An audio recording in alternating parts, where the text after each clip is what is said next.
Welcome back to episode 4 of Stuck in the Nail, the only podcast on the internet talking about first-person shooter aspects and tactics within the Star Citizen universe.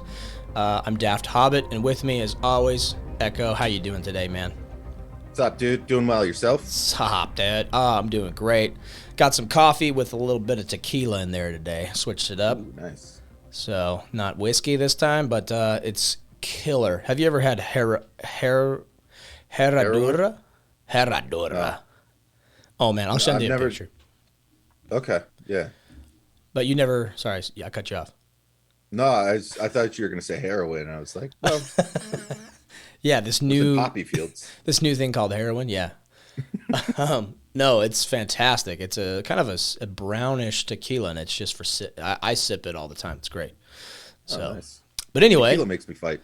We always start this podcast off talking about, not always, but we usually start this podcast off talking about alcohol. So we're right on cue.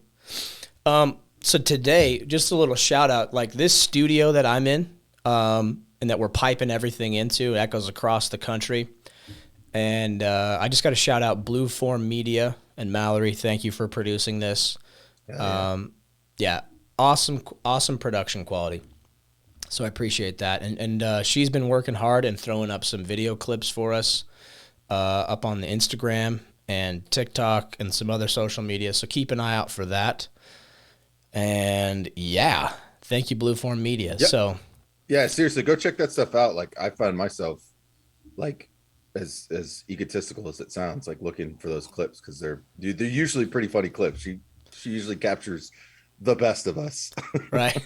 Yeah, we're either making a really good point, which is seldom, or we're just being weirdos. So yeah, go check it out.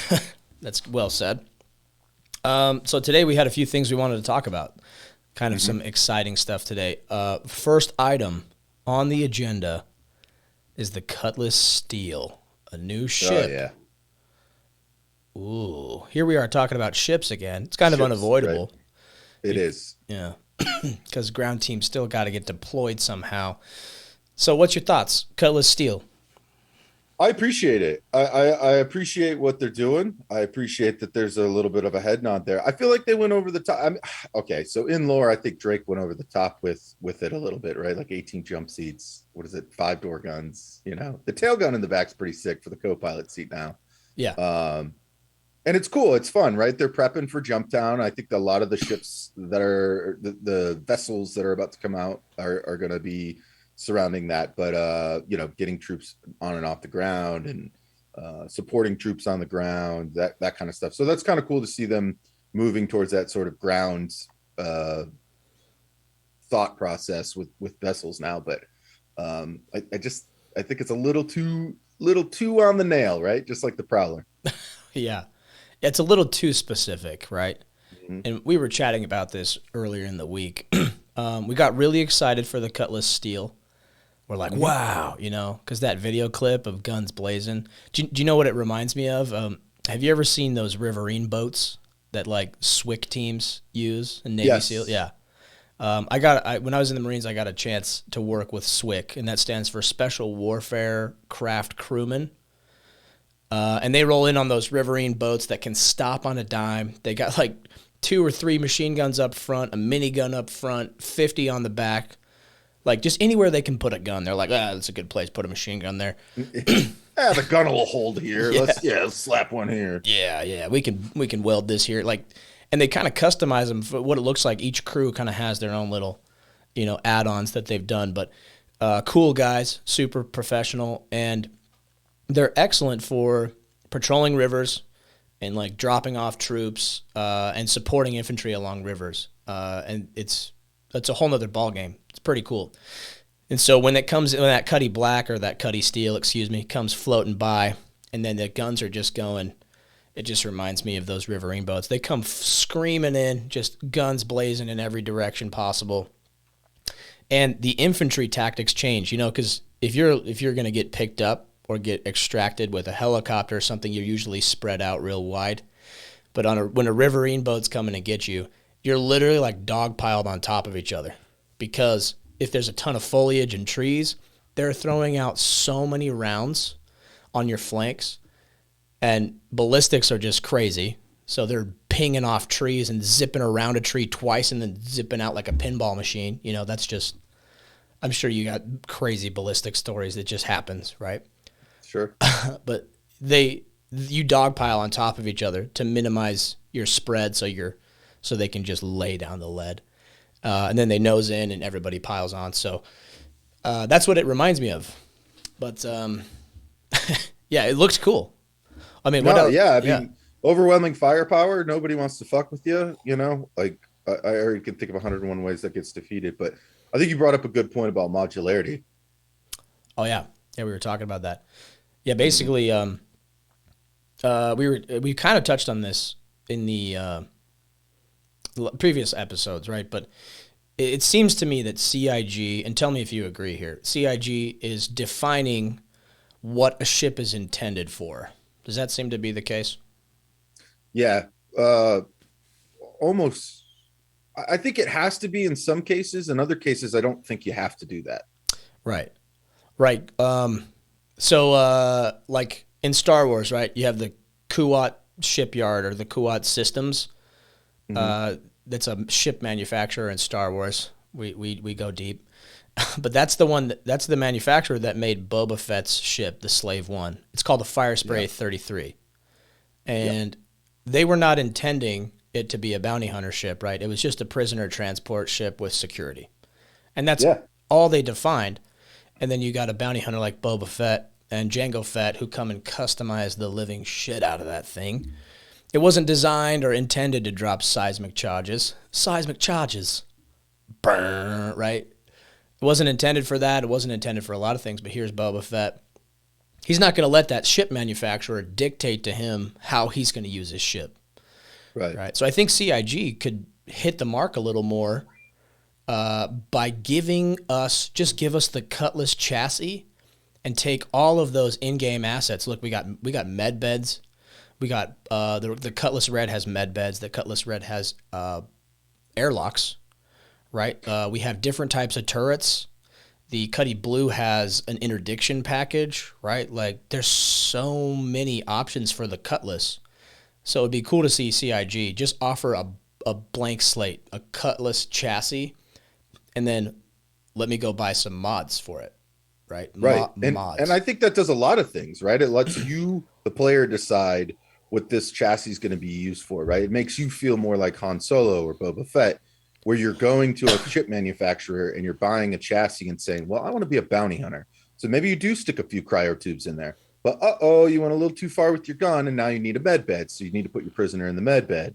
Yeah. So it'd be nice to have one of those, you know, and there are trade-offs for everything, right? So maybe you can't carry 8 prisoners at a time, but you can carry 4 and you have a med bed to keep them up if they, you know, you drug them too much or whatever the case is. Yeah. Or maybe you only want 2-door guns, right? Like you want the space. The thing that I saw with the steel that which I was genuinely excited for, and then getting on board one, I was not at all that I was immediately like, ooh, well, that's tight here, it's tight here, like this is going to change stuff here and there, which is not a bad thing, but I mean, if you give us those options to maybe move the door gun from the left side to the right side, why? Because we can, because just that's how I want it, right? Like Yeah. or That's a good point. one door gun on the side instead of 2, and maybe it's in the front versus the back, or back versus the front of the door, you know, like Good maybe point. chunking out seats, you know, and maybe I do want to put,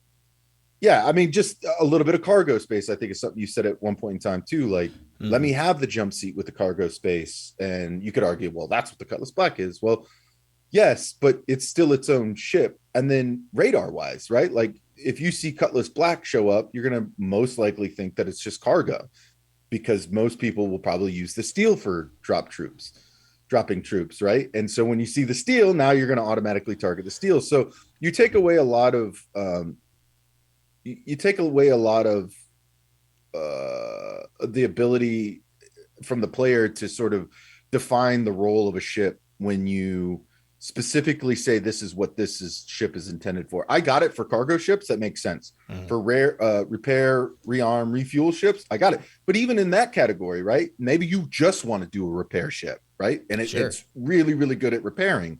and has a little bit of refuel, or maybe you're just a rearm ship, right? Like you just have nothing but munitions and the ability to stack munitions on every type of ship that'll fit between your tweezers. Yes. Um, yeah, I appreciate it, and I think Chris Roberts. This might be a 10 for the chairman thing. I can't remember, but at one point in time, I think the question did come up, like, well, you're pushing out all these ships. How do we differentiate from each other or make unique ships like the Millennium Falcon, right?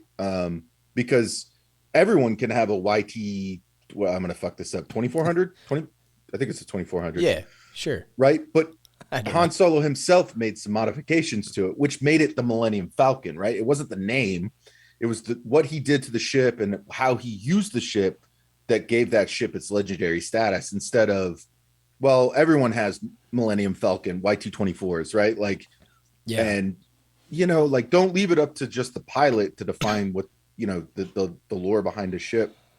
I think the name is not enough to define a ship from another Cutlass Steel or another Yes. MSR. You got to let us, and I think we were talking about the tunnels as well in the MSR during that conversation, and it was like, well, now everybody knows what that's at, so there Sure. is no hiding there, right? Because Yeah. everyone's going to check there first. But had you given us the opportunity to maybe change that up a little bit underneath there, so it's a little bit different path, or close off, or you know what I mean, just small little bits that make the ship unique to us as a player. I would probably spend more money in mods like for ships than I would on actual Oh, ships themselves. absolutely. Like if there was a mod pack for each chassis, like the Retaliator, that's coming. Mm-hmm. But there's only one type of Retaliator right now, right? So there's mods coming for it, which will be sweet. We're all looking forward to it because we've already been using the Retaliator for what it's not intended for. We Right. use that torpedo bay doors to drop troops. We like it as a drop ship already. Now we're hoping for the mods. So here we are talking about ships again, but this is very Yeah. important for ground gameplay because the Cutlass Steel. I'm not going to put 18 guys, even if I could. I'm not going to put them all on one Cutlass because the No. Cutlass is already kind of a flimsy ship, So yeah, it's a little overkill because then guess how many crew there are, dude? You got a pilot, a co-pilot, a gunner, turret gunner. Then you have 5 machine guns in the back, 2 on each door, and then 1 on the back ramp. So that's 8 crew plus 18. So which is 26. which is half a server. Half a server on one Cutlass Black, it's going to get popped. I mean, you're just running the risk of losing half of a server in one ship. Also, too, it kind of doesn't make sense because we've seen in multiple Inside Star Citizens and other forums and other information conduits that life support systems are going to matter. And so, what if you have 26 people on a Cutlass Black and you do have engines go out and you're stuck in space? Like, how long is your life support going to last, right? So I feel like it's a cool head nod, but I think it's just for Jumptown. And I think, again, missing context. And I think, sorry, CIG, I think it's missing the mark because it's just a little too much. And again, I don't think anyone's consulting anyone. It just looks cool, so they do it. Send it out. So I think this would have been a perfect time for them to release modularity. Hey, we created this Cutlass Steel package. You can go to the ship shop on Orson and you can change out. You can add these jump seats into your Cutlass yeah, Black, or you can add these door guns. I think that would have been a phenomenal time to release modularity right. if it's ready, right? And yeah, that's even cooler, like having it only in one place, like you go to Orison because they have the shipbuilding facilities for your Cutlass Black, Red, Blue, or Steel to come in and have some modularity done. That'd be awesome. Yeah. So anyway, that's our little spiel. That's our spiel on the Cutlass Steel. That kind of rhymed. From the eyes of FPS dudes. Yep, from the eyes of us. I don't need 18 jump seats because still it didn't fix the problem that we talked about too. You still have to land, and they have to get out of those jump seats, and somehow the ship has to maneuver without knocking everybody on their ass, and then they got to get out. So time on the objective, time in a hot zone. So, and then if you're gonna let us it's got to land in a safe place. Well, that ground team still needs tools to get to the goddamn fight. Right. Okay. I think we've harped on that enough. So Yeah. And I start getting passionate if I just keep talking about it, Me too, man. Me So, too. but it is exciting. Cool idea, CIG. Really appreciate you guys thinking about the ground dudes. Stop making stuff so specific, please. Yes. Please don't make stuff so specific. Let us define the intentions that we see fit to use. Like it should be customizable. Last analogy was we were talking about like a Ford F-150.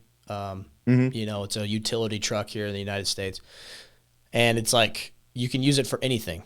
If you do a glass business, like you can get modifications to the back of that truck bed and haul slates of glass around, right?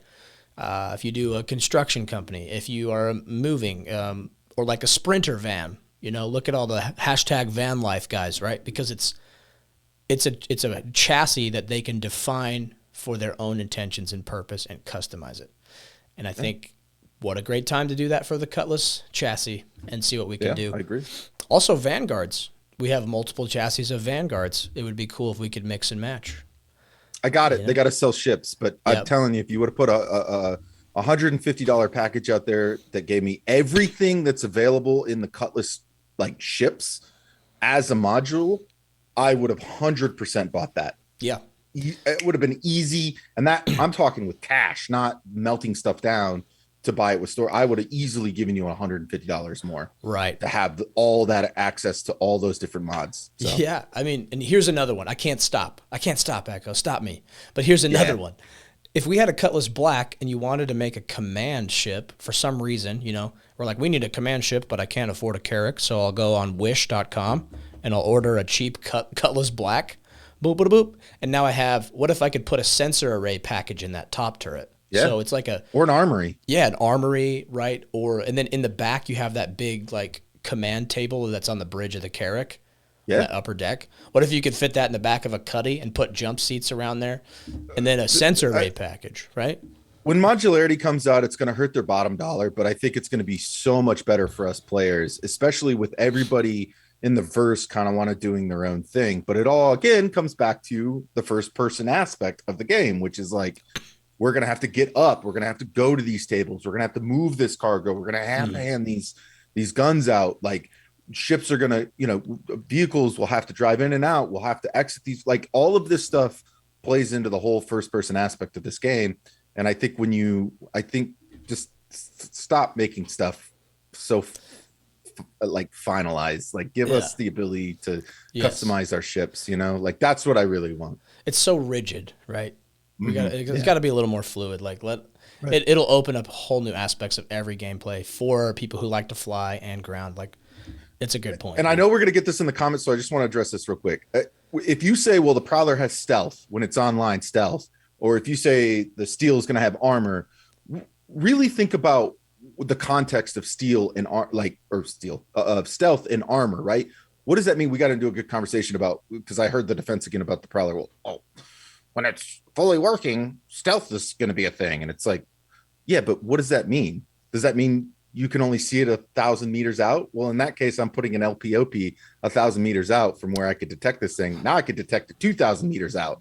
Yep. And so it's stealth and armor aren't really things that I like. If you use that as a defense with me, I'm going to be like, well, but do we even know what that means? And can we defeat it? Right. And that's the whole point, is like, don't rely on mechanics to get you in a dropship. It should be stealth. In all actuality, could just be cloaking your ship in a red, right? A Cutlass red. Yeah.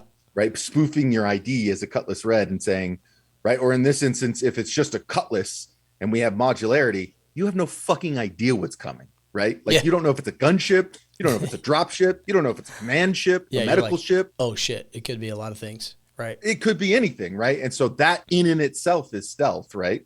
Yeah. And like, even if modularity got to the point where it was there, you should pull up a ship scan. Argo Mole.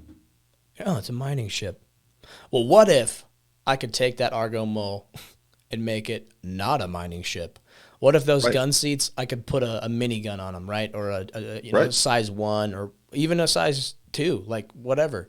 And then what if I could actually convert it into a troop transport for Yeah. covert? Like, what if? It would just change the whole dynamic. It'd be crazy. I would pay money for that. I would pay money. I would actually probably buy a mole and then buy mods for that mole. Yes. So you're getting more money out of me. Right. What if you could fully customize a Carrack? What if you just bought a Carrack chassis and you got rid of that pool table? You got rid of the huge ass, like weird, like all the problems that with it. And it's a prison ship. Yeah. What if you made a prison ship out of a Carrack? Right. Why not? Yeah. What if you made it a true command ship? Right. The other thing that will do for Crazy. CIG is make less headaches as well. In the like, well, wait a minute, why did you release the Odyssey when you had the Carrack? And now there's all this drama about the Odyssey and the Carrack. Yeah. Which one's better and why and all this other shit. It's like, stop. Just say, here's a Carrack. It was built with the intention of A, but we have 50 different mods you can add to it. You can make it whatever the fuck you want to make it. Exactly. And that's the cool thing, the allure of like special ships in Star Wars, like we already touched on. Those are unique ships. And I mean, there's going to be limitations in a video game, but that would be another layer of gameplay if modularity would allow us to define the intentions, right? We intend to use it. Can I sneak one more thing on this ship talk before we get off of it? Because I know like everyone's gonna be like, oh, I got ships. I'm turning it off. So I was watching a video the other day. I'll look it up somewhere. And a Nox looks just like a civilian drop pod. Changed my mind. And I'll leave it there. A Nox bike? Yeah. Turn it from horizontal to vertical. Ooh. And now you have a drop. I'll just leave it there. I'll let the conversation be had in Gilded and in the comments. I'd love to hear what people think. I mean, it's not. If they can drop a bomb, you know that video of an A2 Hercules and they drop the bomb and they put the guy like posing like this on it. Yep. It was just a visual thing, but like that dude could fit inside that thing. You can mag lock these things to the bottom of a ship, hit a button, they drop, and you got 4 dudes dropping in Noxes straight down, you know? Yeah. Just throwing it out there. Yeah, and we've done some testing too. Here's some FPS knowledge for you guys. Current in games, if you put items in a ship, okay, a Cuddy Black or even something like a Pisces, you put a few items in there, and I think, I'll ask the question in a second. So you put items in a ship, you hit self-destruct and blow it up, and you're safe. Mm-hmm. What remains is a placeholder for that inventory so you can come back to it, and it's a box, and it's like, I don't know, relative to your character, it's, a trunk. It's pretty big. Yeah. It's like a footlocker, and you basically can tractor beam that with your gun and place it in another ship and have an inventory box that everyone can access. And so a lot of people have been doing that. And play around with it because there's a little bit of inconsistencies with it. But that's just an option for anybody that didn't know that you could take a box from a Pisces or a smaller ship.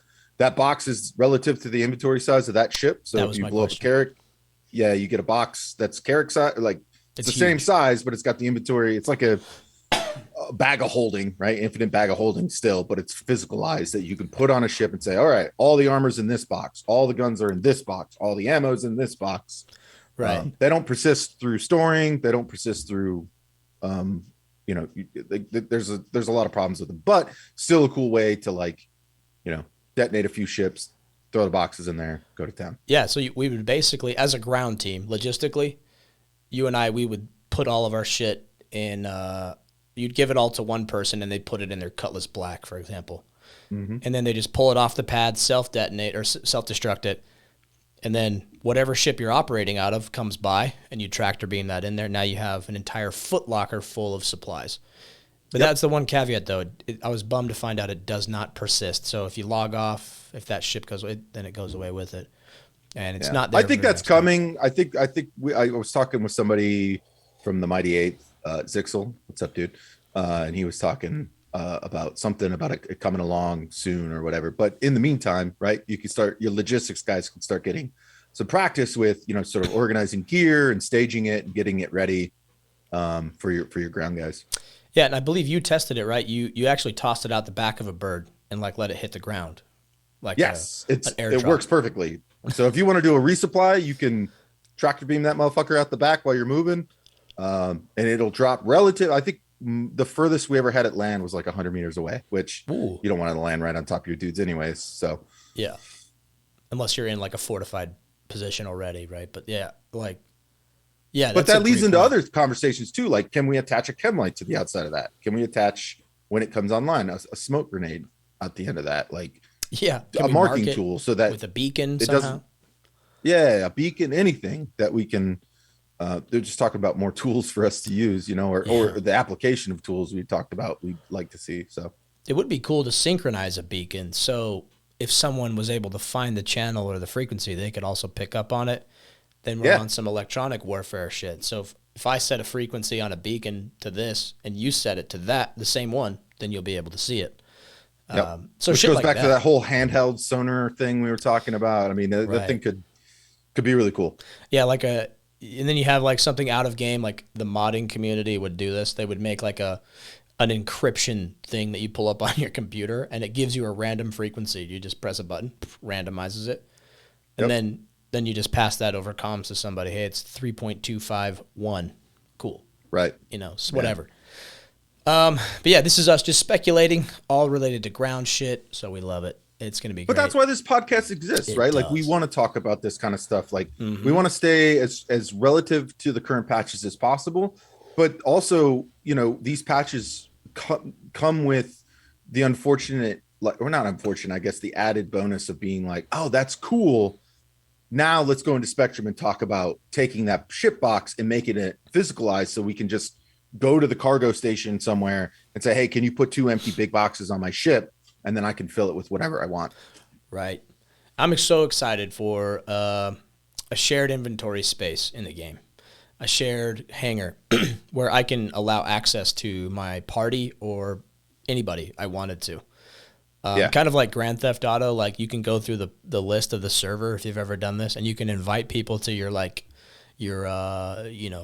top of the line penthouse and just drink pixelated liquor and smoke Mm-hmm. like cigars.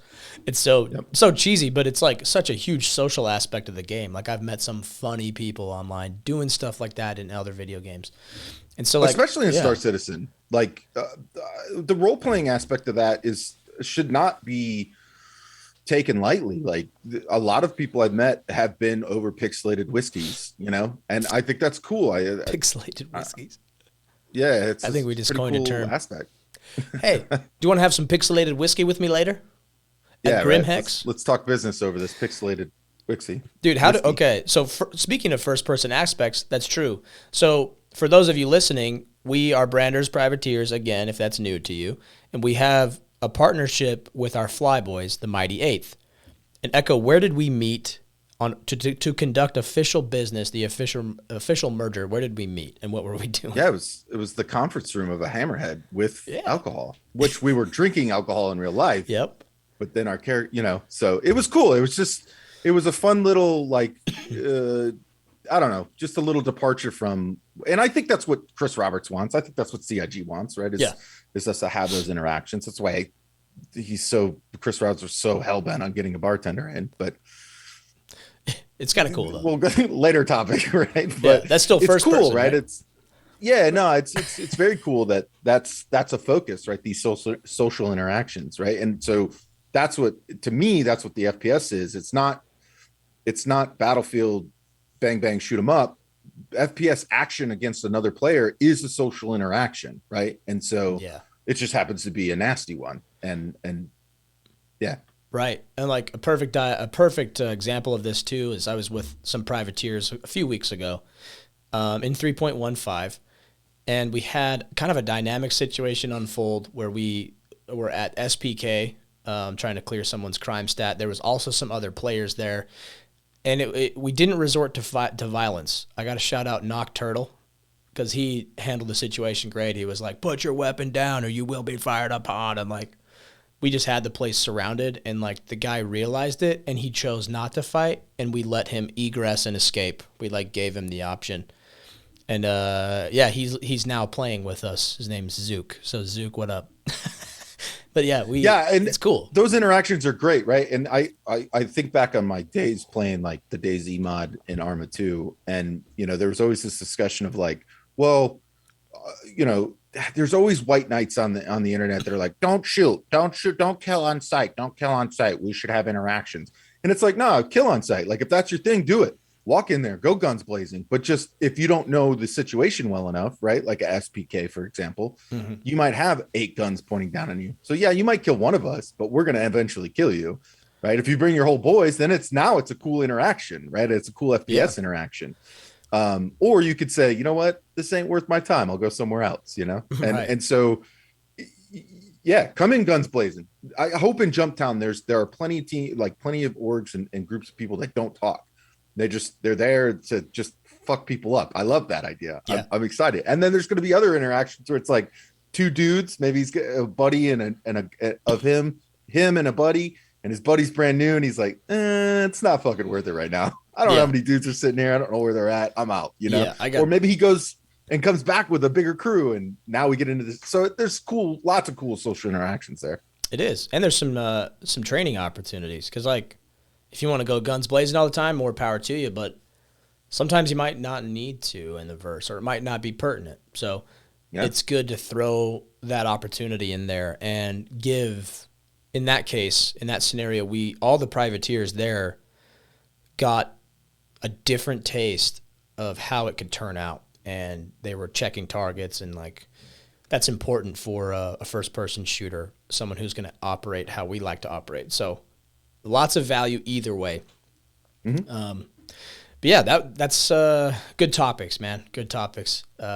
We'll further discuss all this stuff because as it develops, we'll keep talking about it. But we were going to talk today. The main focus of the podcast today was going to be planning, and this is such a big topic.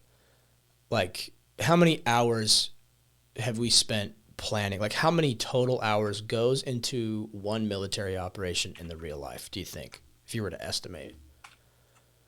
That's a hard question to answer, right? It really, honestly, So many. You think yeah, about the so many, top levels of so many brass, hours. like coming down from the top of there's commanders' intentions and things like it's just crazy. So and then down to the Right. And there's minute. many layers to Mm-hmm. planning as well, right? There's a strategic layer, like, why are we doing this? For what purpose? That drives your commander's intent, right? So the commander comes up with an intent for it, and then now you're down at the operational level, and that's getting things staged. That's your logistics, that's your ships, guns, weapons, ammo, men, accountability, and all that. And then you got the tactical level of planning, which is like actions on, right? Like, what is this element doing I go right, you based go on left. commander's intent, right? Mm-hmm. Who's gonna actually put hands on that enemy prisoner of war? That, like we were talking about last podcast, the VIP. That's very Yeah. much a tactical, like that word from Latin. It's like literally hands on, right? It's at that Yeah. level. So yeah, all you have all that, so many layers. So we'll try to discuss some of that, but to kind of kick things off, it's like how do we start planning in a Star Citizen? So, we might turn off a few people here. Some of you might be the solo, the Mhm. Mercs, the John Wicks and stuff. That's cool. So stick around because you might need to plan. But this is mainly directed at other organizations. How do you create a why, or what we would call an objective? Well, in Star Citizen. Well, I would say that even the individual that's playing the game, if you really sit down, you're actually doing a lot of this stuff and you don't realize it, right? Good point. Planning is not anything new. It's not anything like spectacular. It's literally extracting what you're doing, your thought process, and putting it down on paper so that it can be expanded, or it could be different sizes for different operations, different missions, and things like that. So even as a single player, when you're going after a bounty, it may be as simple as, well, I'm going to jump to this point and I'm going to wait till he lands. That you just planned, right? Like, you Yeah. just made a plan. Done. 5 Is it a XP. good one? Probably not, but you made a plan. And so, yeah, so I think you said it best. So you need a reason why, right? And Mm-hmm. so, if we're talking about large scale engagements, like, right now we sort of have to create those objectives because they don't really Yeah. exist. But later in the game, if there is a giant fucking, mine of quantanium, and we have the ability to put bases down and pads and refineries and all this other stuff, you're going to want to defend those things, and you're going to want, Mm-hmm. you know what I mean? So, like, the maybe it's, and I'm using the Mighty Eighth here, maybe it's the Mighty Eighth wants this mining node, right? And they set down all this stuff to protect it, but Branders wants to come in and take that from them because we want it. And so that is a strategic level objective, is to take that, right? Yeah, it's a resource, right? That mine. Yeah, it's a resource. It's an asset. So at the operational level, we have to start thinking about, well, how many troops do they have, and how many troops should we have, and how many bullets, and how much armor, and how many, medical stuff comes into play, right? Like thinking all that, like higher level stuff operationally, and how do we get it there, and how do we get it away, and then once we got it, what do we do, right? That kind of thing. Exactly. And if we look at the real world, because CIG is trying to make pretty close, very, very realistic experience here, and then scale it back to where it's fun. But right now, the game has a hard time of giving us an objective or a reason why. Like, we can go get a mission and accept a mission, right? So that means it's just coming out of the ether. Like, the game is feeding us a reason why to do something, and it's usually to get money, or it's like an economic value, or you get reputation, or now there's loot. So there's some reasons why there. But as soon as they get the quanti done, right, and the economy, then it's really close to real life. Because why does any country go to war in the first place, right? Resources. Always resources. Land, resources. Yeah, resources, land. Like they have something that we need to survive, so we go take it from them by force. Or we have something that we need to survive, so we defend it. Or we attack preemptively, so they can't take it, right? That's all it is. So as soon as we have an economy, if there's a node, if there's a trade hub, like it's going to be important for an org to own that, to lock it down. That's what a blockade is done. That's why in Star Wars the Trade Federation blockaded Naboo, because they wanted something. They wanted economic gain and resources. So once that's in the game, the political. That's the fourth level of yeah. Sorry, I don't mean to interrupt you, but no. You start at the political level, right? Like there's a political gain here. And political just means you want land, you want strategic positioning, you want resources, whatever, for your governance, right? Yeah, your tribe, your culture wants to succeed. Yeah. Usually a bunch of fat white dudes sitting in a building somewhere going, we want this. Exactly. Yeah, that's some great examples there. That's real world stuff. That's in almost every story. Like, it has to make sense why your characters are doing something. If you want a good plot, like if it doesn't make sense, you're like, why are they doing this when that's not clearly the objective? So a good story always has reasons why.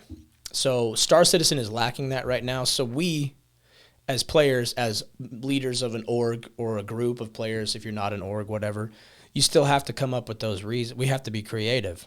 So what are some reasons to create, like, how do you create an objective for an org v org, or anything? Yeah, that's a good question. I think it's more or less in our heads right now. Like, I think with the last op we did, it was, it's like reverse planning, I guess. Like, we had a couple of things we wanted to test and try out. And so we developed a reason to test and try those out. Yeah, it's close to what we think the real world, and when we say real world, we say like application in the persistent universe. Right, yes. Right, yeah.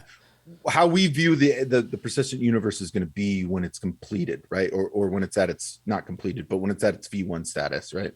Yeah, so maybe we'll condense this. This will just be talking about why. What's the reason to plan? We need something. So it's kind of in our heads. We want to make it, workable in the persistent universe. So we kind of pick a tactic or an idea, and then we plan around that right now. Yeah. Which is kind of weird, because in real life you have a reason first and then you plan. So that not really, right? Because that's where training comes from. Yeah. Like in the real world, like military training is, for example, Afghanistan. So we took lessons learned from Iraq and Afghanistan and turned them into training evolutions with, not real consequences, but we took those consequences and those actions and we applied them to training. And that's all we're really doing right now. Like whatever we're at least from our perspective, the reason we do multi-org ops or org v org operations is because we just want to test our techniques, tactics, and procedures.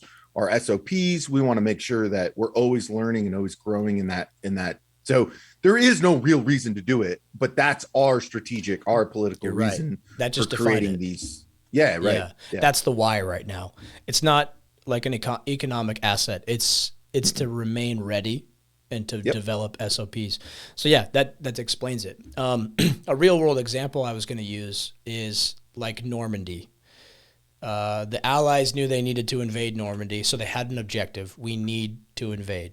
And so they started planning, and then they realized because they had some of these cards in their back pocket, like a paratrooper, right? There was some Yep. planning and a reason why. Now we can utilize that. Okay, so we can drop troops behind enemy lines to take out the guns for the landing so they don't get decimated. Okay, cool. But like they developed all the tactics, they developed all the equipment, and then they learned from it too because there were a lot of mistakes made from an airborne standpoint, right? We've all seen like Band of Brothers and stuff like that. There's a lot Oh of yeah. things that went wrong on the jump. So, but it worked, right? So they just got better. So Yeah. that's kind of the reason why now. I think you just defined it, Echo, Yeah. is to For be a at better least from my team. head, I can't speak for anyone else, but No. the reason I want to do these is to sharpen the skills of everybody, right? Like it's Right. just to keep everybody on their toes, understand like because I'll sit there for hours and draw up documents, and it's like I know the privateers hate reading my shit, Oh but yeah. but it makes sense. It all makes sense for them when they do an org v org op. It's like, oh, I get it I now, get right? it now. And so Yeah. And so we might be lacking like an in-game contextual reason why, right? We don't mm-mm, have stuff to fight over in the game. So we right, therefore create it, and our why becomes to be better, to develop yep. a tactic, to develop Yep. skills and teamwork. And And the game is ever yeah, changing too, right? They take things away, they add things, and so we always have to adjust SOPs and TTPs based on the game as well. So it's when a major change comes out, I always like to at least try to do one major op, so that way there's something there for us to like test. Like, is this TTP still viable, right? yes. And if not, then we change it. Right. Now, on our last org v org op against OAC was it was really good. Like we learned a lot about ourselves. Mhm. I think a lot of our guys, though, we still haven't scratched that combat itch yet. So we're hoping to plan a more focused op to experience that and to flesh Mhm. out some tactics.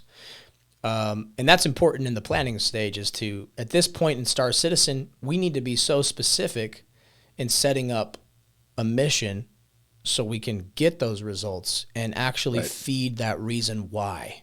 Why? Oh, so my guys can get more trigger time. So my guys can Mhm. understand what tactics are viable and how easy they can die or how they can defeat a grenade launcher and stuff like that. Yep. And that goes up to the flight level too, like what ships are viable for ground cover and the Mighty Eighth, like they got a ton of data out of that, and I'm excited to see their footage. That will be going up. I'm sorry I didn't get it up sooner. I was just out of town on a work trip, so that's going to come up probably in the next day or two. So if you're watching this, check out the Branders Privateers YouTube. You should see at least my point of view from that op, and there's a Yeah. lot to be learned. So yeah, planning wise. Um, in the game, we have a why. I tend to kind of pick a game mechanic too, and then I kind of backtrack. I don't know if you've noticed that about my thought process, and we balance out well. Because if you're talking about what skills can my guys learn, and then I'm backtracking, what game mechanics allow for a cool objective, Right. right? So yeah, let's throw some of those out. Like what's a cool game mechanic that you think would be a great objective or allow gameplay for that we could do currently? Medical is the right now, that's the one that I'm most interested in fleshing out the best to the best of our abilities, to a gnat's ass detail too, right? Like really detailed. And the reason for that is like, I know a lot of people are sitting and listening and probably going, well, why though? Like, okay, you just hit them with the gun, but why detail? Well, because most of the time, and next time you're in an engagement, really try to like, whether you're in a ship or on the ground, you're thinking about shooting your target. You're not thinking about anything else other than that. But what happens if, right, like you need to switch to shields, or what happens if you run out of bullets, or what happens if your buddy goes down? If you're a part of a special team like Aiden Litter, and you're not, like, that isn't designated, and somebody goes down, now you got 6 dudes rushing to a down dude instead of the 2 designated guys running to a down dude, right? And so when you're planning, it's important to be like, Daft, Echo, you are the medical guys. So anything medical happens, everybody already knows Daft and Echo have it handled. They're not going to go do anything medical unless they're purposely called upon to do that, right? Mm-hmm. Or for whatever reason we go down. But then from Daft and I's perspective, if we're assigned medical, then we know, like, well, maybe we're not engaging. Maybe we're more secure. Like, we're not on the front line engaging. We're back further a little bit, kind of security. And we're waiting to do our job. We're still shooting. We're still getting in there and getting our pew-pews in. Yeah. But our primary objective on that ground is to make sure people stay alive. So the best way to do that is maybe stay at the back of the stack, maybe stay on the flanks where there's less engagement, but I can still protect my guys. And then if somebody goes down, Daft can cover me while I'm getting them up, or I can cover Daft while he's getting somebody up, or whatever. Yes. Versus us being on the front line and just immediately taking bullets, right? And now your medical guys are down. So yeah, I thought you were talking about like being a gorilla or something. I was like, oh no, this is you getting shot. Yeah, he's going into gorilla mode, like I'm going through the door. That's all the bullets hit you. That's how Echo runs in CQB. He's like, yeah. It's very intimidating. Yeah, dude, I would just throw my gun down. I'd be like, oh shit, it's Harambe. It's big white guy. What the hell? It's Harambe in a spacesuit. Yeah, right. Yeah. R.I.P. Harambe. Dicks out. Yeah. But anyway, yeah, that's a great point, because like in the Privateers, I'll use Von Poe as an example because he is really chomping at the bit to use his medical gameplay, and he's a great medic. So obviously he's going to be on that Aiden Litter team, but I'm still going to assign Privateers to aid him, to be with his team. And that's part of the planning process, is I'm designating and assigning specific roles to people.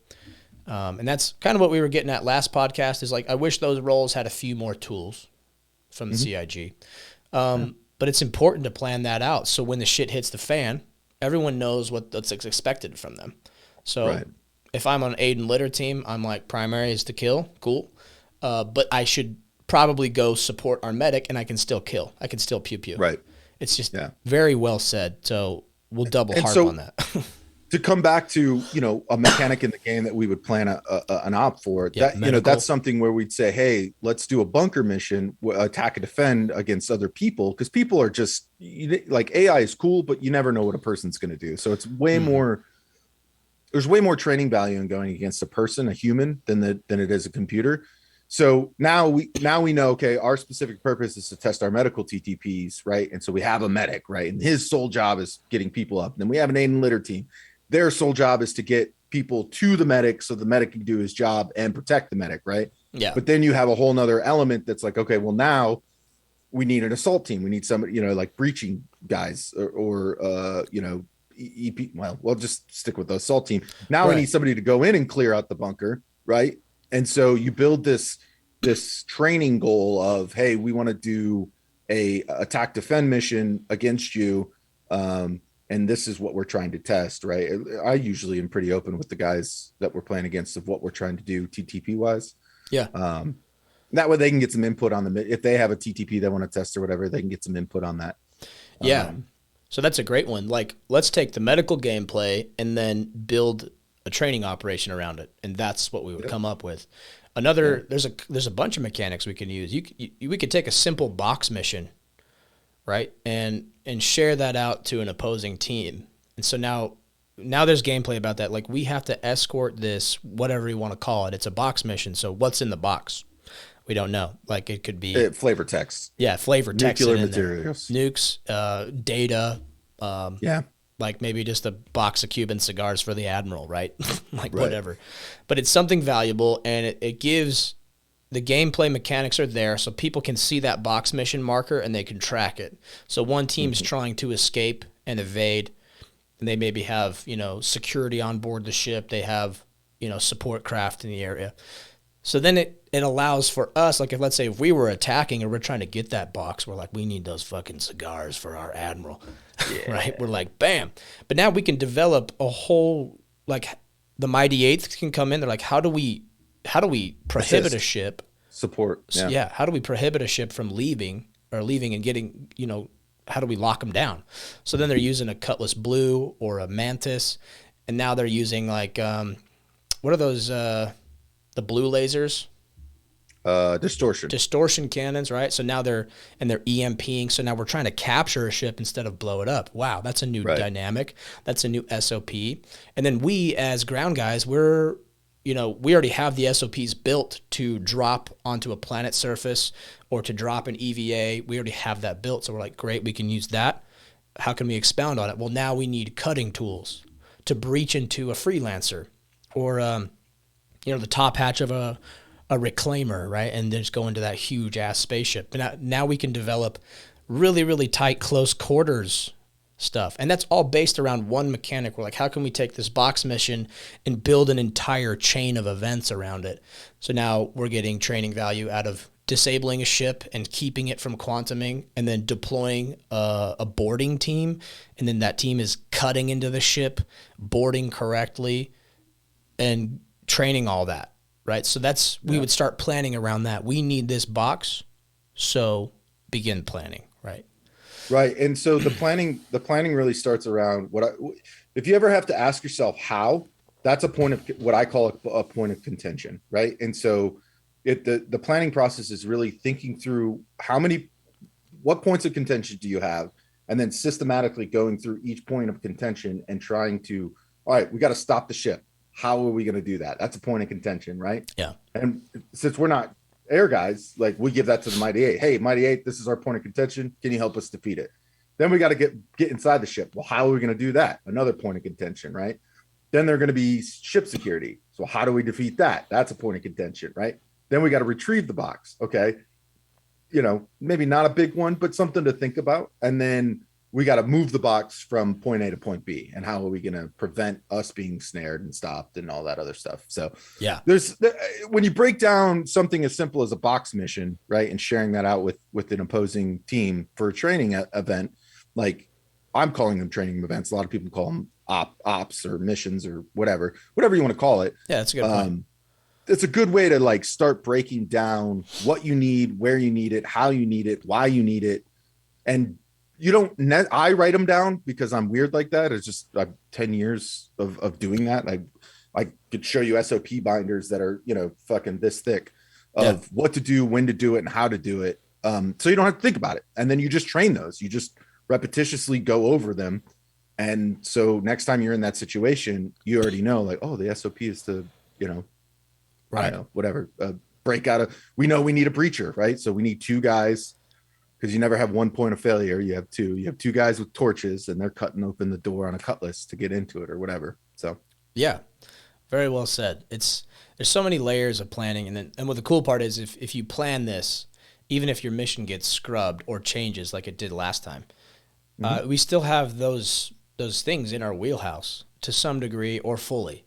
So it's really cool to see. But because we have these SOPs that we have planned and used, they're like little tools in your tool belt. So if we don't have a clear objective for the night and we have 8 privateers online and a few Mighty Eighth guys that are willing to fly for us, we can really get into some dynamic shit on the fly. It's like, hey, this is happening right now. Privateers stage for drop. We're like, we just go into robot mode. We're like, okay, cool. And then we're staging for drop, and it's like, this is happening at Jumptown right now. Right? Yeah. Remember when we bumped into the Eradicator? We still need to post that footage too, but... Oh, I posted it on, I think it was episode 2. I posted it up. Oh, you put the link there for his video? Yeah, we should put our POVs up there too, I think. But okay. Yeah. The Eradicator was like challenging everybody to come to Jumptown, and we were just going to go like capture some footage for a motivational like org commercial. And then we're like, fuck it, we're getting in a fight.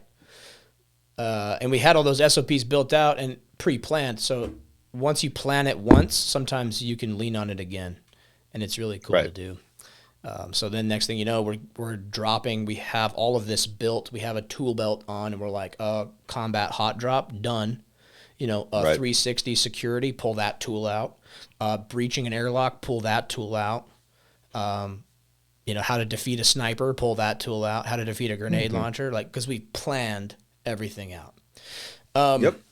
So let's get into it though. Like we talked about an acronym, mentioned it briefly. It's called BAMSIS. And all you military guys are going, fucking BAMSIS. Yeah. But BAMSIS, begin planning, arrange your reconnaissance, make your reconnaissance, so that's BAM. And then SIS is complete your plan, issue orders, and then you supervise that. Mhm.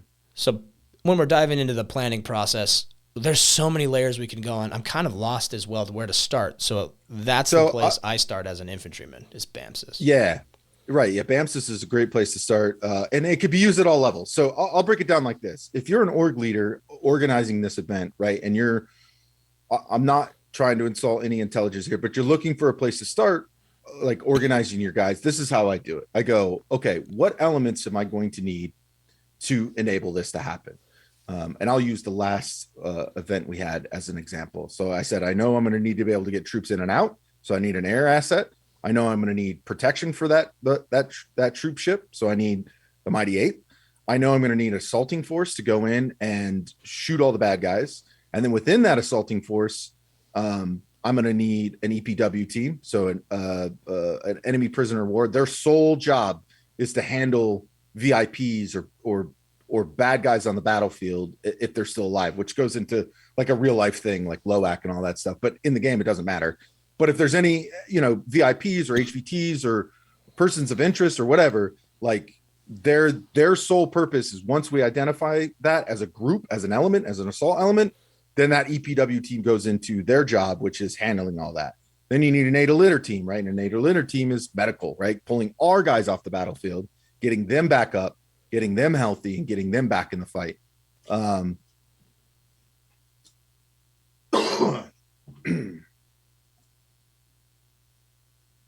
So then and then a reconnaissance element. That was the last element that I saw. Okay, so I thought, okay, well, we'll want to get eyes on this so we can help direct, because we don't know exactly where it's at. We don't know what the facility looks like.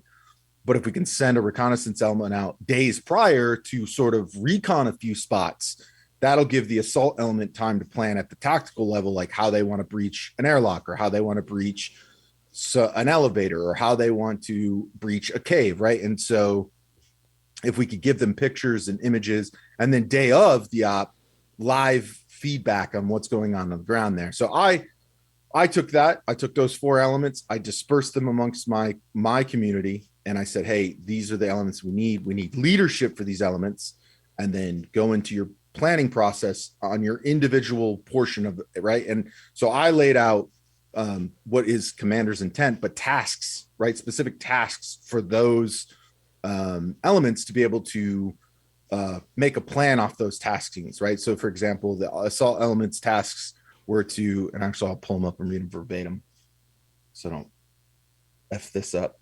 Where is it? Yeah, it was, and BAMSIS isn't done just one time throughout planning. It's continuous. Yeah, you will do portions of it. You'll begin your planning, right? And then you'll arrange the reconnaissance, you'll make the recon, then you'll complete your plan, means you'll probably go through 5 iterations of it. And issue orders is happening at begin planning. Issuing orders is happening at arranging recon. Like, you're still issuing orders throughout. You're still supervising throughout. Those are just little reminders at the end of the acronym. But sorry, continue. Yeah. No, that's okay. So for tasks, right? Capture the org HVT, clear out the building of bad guys, and extract them alive, right? Those are the 3 tasks that I had given the assault element, right? And based on those tasks, Daft was the assault leader. He can then build a plan that encompasses those 3 tasks at a Nat's ass details, right? Issuing those special team orders, so Aiden Litter and EPW, developing a plan to get into and out of the facility, right? And you could get really detailed, and I'm sure at some point we'll share Oh like yeah. really detailed planning. But I mean, he even had diagrams written out based on a discussion with his element, like Mm-hmm. how they want to get off the elevator, where he wants people staged on the elevator, you know, and all of this has a purpose, right? We were talking about the uses of machine guns and long guns, and rifles, and like how you want to employ those Mm-hmm. at a detailed level. So And I, it's not only one person planning. That's the big yes, point to take away. And if you're planning by yourself or planning in an echo chamber, like I like to say, or in a shell, you're doing it wrong. Like spread that yes, workload and spread that responsibility out to individuals within your org that you trust to make those decisions at different points of the mission, right? And exactly. so that's just how I did it from my point of view. Yeah, and within that, so Echo is at the command level, and he was also a member of the reconnaissance team. That's where he decided he was going to place himself as a leader at a point of friction, right? And also his background as a reconnaissance marine in real life, I would be on. That makes sense. We want Echo recon on recon, but he was still at a command level. So here's Echo at command level doing BAMSIS, right? Boom, boom, boom. He completes his plan, issues orders, he's supervising. And now I get those orders and I have a clear commander's intention. I know what Echo wants. So it's really easy at that point. The hardest part about doing this in Star Citizen is getting to the why. So hopefully we're helping you guys find a why. Why am I chasing a box mission down? Why am I trying to incapacitate another player and pull him back to the ship? And for us, it's to develop those skills. And we can throw a little flavor text in there, like we have to protect the org data, right? So we get the box back, kind of a thing. So that's happening at a command level. Then down at my tactical level, right? Because we in Star Citizen, you skip a few layers because we're only like a 20-man org, right? We're not a million plus populated But country with even, not stuff. to interrupt you, but even at Yeah. that level, right? So I'm thinking from a strategic level, like big Mm-hmm. picture, big movement, big chunks, right? Yep. I've taken this mission, I broke it down into 4 main chunks, right? That's where those elements came from. And Yeah. then at the operational level, those 4 element leaders and myself are talking logistics, troops, management of people, finding out, you know, taskings and role, like how many people are going to be available and all of that. That's your operational level planning. And Right. then you get into the tactical planning, which is How it's going what to happen on the ground. each element was doing, right? They were Yeah. looking at their specific piece of the puzzle and they were saying, okay, this is my slice. How do I fucking consume it? Right. Exactly. And that's what I was getting to. That was way better said than what I could say because at Echo's level there at operational and command level and strategic, he was doing BAMSIS. Then he gave me that slice of the pie, and I started doing BAMSIS. Okay, beginning my plan. Okay, how am I going to get this HVT out of a bunker? So I start planning. And then I arranged for some reconnaissance. I basically went to our recon leader, Chenkov, for this op, and I was like, hey, can you get me pictures of XYZ? Can you get me this intel? And dude was on it, man. Chenkov was giving me screenshots and shit, and that's how I drew my diagrams. Okay, I want to look at this hallway. That's one thing that Star Citizen allows for is that we can go to these places prior, and we're never going to really be surprised by a couch here or a surprise dog in the backyard, right? Like, so we said that in a previous podcast. It's not a one for one, but Chenkov got me that information, so I started making and completing my plan and then issuing orders, and then I was supervising that as well. And so it's all these little layers of BAMSIS. Echo was doing it up top. The Mighty Eighth was doing it over here. I was doing it here. Chenkov was doing BAMSIS over there. So Yep. that And that's that acronym is operational huge. level planning too, right? Yeah. Like you coming to Chenkov and Yeah. asking for stuff to help Connecting. you at your tactical level planning, right? Yes. Yeah. I say, hey, this is what I need. And like in real life, anytime you left, you were saying this on a podcast before, you're on the phone with air. Like in real life, you're planning an operation for your recon team in Afghanistan. You were on the phone Mm-hmm. with air assets. You were on the phone with adjacent units, the Army unit over here, this Marine Corps Mm-hmm. infantry unit over here. And you're arranging everything at an operational Right. level. And then your team leaders, you're delegating that out to that EPW team. Like in this case, Aiden Litter team was gunner. And then I was in Mm-hmm. charge of the EPW because we had, in reality, we had a pretty small assault force. I would prefer to have more. But anyway, we made it work, and I was delegating tasks and giving specific taskings and make sure everyone understands the overarching commander's intent. So I could quiz them.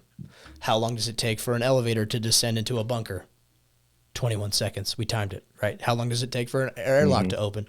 4 seconds. We timed it. We had talked about that before too. So, yeah, hopefully that's helpful for the community. One more thing I want to add to it, like, if you're an element leader or you're an upper echelon sort of leader, don't micromanage. The big thing is trust here, right? Like trusting your guys to know what your intent is and then how to implement that intent, like how to take whatever you've come up together as an org or community, whatever like steps or procedures you've made, use those procedures to drive the planning for that and let them plan that, right? Like everybody hates that micromanagement, like leader, like the guy I'm sure everybody works with or has worked with a dude or lady that is, been just like, just give me my task and trust me to do it. And if I fail, then let me know after, right? Like, hey, and this is where after actions reviews come in, like, hey, Echo, as the overall leader, I thought you did good here, here, and here, but I didn't understand this and I was confused here and all this information was everywhere. Can we consolidate it, right? And that just helps you the next time you're in that position to go, oh yeah, okay, well, my team didn't understand what I was saying. That's why they didn't complete it. They're not incompetent. I'm incompetent because I wasn't clear. Yeah, very well said. And I'm glad you brought that up. You probably saw me nod my head. I was like, yep. Because Echo, you did a fantastic job of making sure no one was in a bubble planning by themselves. So we all had lines of communication and you let us do our things. Like, that's important because you might have people with different perspectives on your team. Hopefully you do. You should. Yeah, because that makes absolutely a stronger team. So you might guide them through some guidelines or a structure so the plan makes sense, but let them develop the tactics and try stuff and do it their way.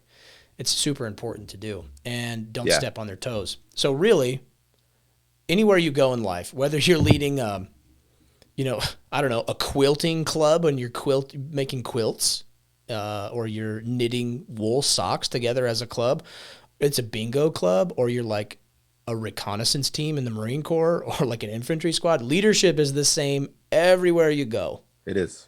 Always. And these are actual real life leadership tactics that do transfer into a video game, and you might be going, it's a video game. You want to read some crazy stuff? Google JJ did tie buckle. So JJ DIDTIE buckle. Yep. Google that, and those are the leadership traits that we're sort of talking about without talking about them. It's what I'm referencing. I'm sure it's what Daft's referencing, and we do it a lot unconsciously because it's physically beat into our heads in Marine Corps, but you use that as a structure, right? Like if you have leadership in your org, try to implement some of those things. They're interesting topics and things to talk about. And this planning stuff we're talking about is important too. If those of you who've listened before, if you're not, go check out some other episodes we've done, because we kind of talked about the pitfalls of a military simulated org or milsim org, whether you're in Arma or any video game. There's some really great orgs out there and a lot of cool gameplay to experience, but sometimes they don't know how to apply these planning processes, or you have the wrong leader in there, someone who's just been around or who just wants to be the commander, but like they don't understand that JJ did tie buckle. They don't know how to be a leader. Or BAMSIS, right? Like, yes, that's the better way to make a milsim org if you're going to do it. Don't worry about the camouflage. Don't worry about the ranks. Don't worry about who's in charge, right? Like, those are the points you should be focusing on if you're trying to build a milsim org. A great point. Well said. So I guess technically, because we focus on those things, if that's how we defined it, we could be defined as a milsim org because we are using these planning tactics. But a lot of people are worried about the rank. They're worried about that stuff more. And that stuff does not matter because I've applied it in civilian contracting teams as well as you have, whether I was wearing a uniform or not, right? Like, I had some pretty dark days just wearing some cargo shorts and some Teva sandals. Not in a uniform, not issued gear, nothing. Not having a rank. No rank involved. And these tactics and planning methods saved my ass. And I'm thankful for the leaders above me that implemented these very, very well. and I'm alive today because of it. So Hmm. it's awesome, and that's why I think we like playing like this, Echo, is because we can do this. We can apply these And really, really well in the yeah, game. to harken back to the first episode, you asked me why I play. This is why I play, because I can implement some of these more important like aspects of my military career into a video game. And I can, what's really cool is watching people who haven't been in the military follow along without knowing they're following along with those terms, right? Those JJ did tight buckles and BAMSIS. And just like the realization when somebody goes, oh, I just did BAMSIS. It's like, yeah, dog. Yeah, I didn't do any yeah, military service, and that to them is more exciting than being the rank of sergeant, right? And I yeah. think it's more fulfilling and long term in a community if you can implement those things and you give your members of that community something that they can like talk with their significant others about or their friends about, like, yo, this dipshit on the internet was in the Marine Corps. Echo taught me BAMSIS, and I realized it and I used it in the video game. Whoa. And right, he's not going like that'll trump anytime we're like, oh, I got promoted to a lieutenant in this online gaming group, like Yeah. Yeah, it's like it's a whatever. real world thing you can use. You could take it back Yeah. to your call center job, or like where if you work at Jimmy John's, like I Yep. did after 2 divorces. I was like, I'm a Jimmy John's, but I was still using JJ did tie buckle managing a fucking Jimmy John's, and we killed it. Right. It was like the best Yeah. job I've ever had for the pay. I love Jimmy So John's. yeah, you Sponsor can't us. carry your pixelated sergeant rank into the real world because nobody's Yeah. going to give a shit. And really, you can't even carry your real world sergeant rank into the real world because no one, No, you really the can't because nobody context, gives a no shit. one gives a shit. But those leadership skills you can, and we are, That's what makes us yeah, veterans so desirable outside I'm digressing hugely here, but those things make us very valuable to other companies because of those skill sets, not because of the right, rank we held, right? Experience a little bit, but yes, that they know that we've been taught that stuff. So try that stuff in your org, right? Like see if it hmm works, see if you identify some problems that you can sort of iron out, right? yeah, I don't and, know. Go from and there. we're kind of aiming at you guys who are running orgs or you want to be a part of something like this. Mhm. You're always welcome to come join us in Gilded. Always. Spread this word out there too. We don't care if you like and subscribe. Fuck that. Like, if you like the content, use it. That's what we're here for. We Yep. don't care if 3 people watch this or, 300 watch it. Like, Yeah. this is for you We're here guys. for the discussion. Like we Yeah. want the conversation. I think that I have to say I'm still blown away. Like the conversations and discussions that spawn from these hmm podcast episodes are just phenomenal. It's great. I love talking with the Star Citizen community about specifically this stuff and answering questions and like, hey, you brought something up and or being put in my place. There's always comments on the YouTube channel that I'm like, oh fuck, I didn't even think about that. Oh, Such a yeah. great idea. It's, So I think we glean a lot from the feedback. We're just like, oh, shit, we oh didn't think of yeah. that. So, yeah, we're completely, what is it? We're not infallible. Yeah, We're we yeah. are infallible. Yes. How do you words, Echo? Tell me how to words. I'm a grunt, dude. Don't ask me that question. Words? Yeah. I gotta Anyway, Google infallible now. yeah, so we can make mistakes, basically is what I'm trying to say. We are not perfect. We don't have all the answers. We're hoping we have a few and we can help your org out or just help our privateers out that are watching. So you kind of Right. understand how we operate and our intentions because we're still a growing community and Mhm. we're looking forward to a lot more. So I think I'm good for now. We can dive deep into like OSMIAC, maybe some more leadership traits because those do Sure.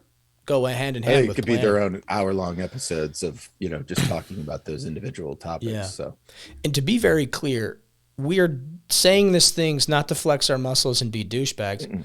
We want you guys to experience some awesome gameplay on the ground with an organized team because that's going to help you Yeah. in the verse. Like Yeah.